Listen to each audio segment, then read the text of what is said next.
हाय भैया प्रणाम। हम गायक रवि रंजन राजा राउर सबके बीच जितना भी हमारे भाई भोजपुरिया श्रोता लोग बारे सब के गोड़ छू के गोड़ लगातानी।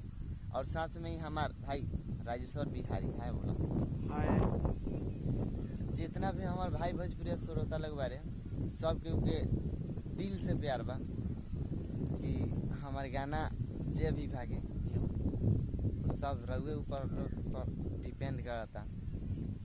और लगभग शाम ले 2-3 बजे 3-3:30 के करीबन हमारे एक गाना आई, सिलावारे दिल काहे तुरा ले आ कजली रे झूठ काहे बोले ले। यही आवे वाला बा। प्यार दुरा ढेर सारा प्यार दुरा देवल जाओ रउए लोग के हाथ में बा। आज तक ले रउआ लोग जे कैल गेल उहे सब के रउआ लोग चाहल जाई तो आगे बढ़ सके आदमी, आ रउआ लोग ना चाहल जाई तो आगे कोई ना बढ़ सके। ठीक बाय। प्रणाम भैया, दिल से प्रणाम। प्रणाम करो। बाय बाय करो।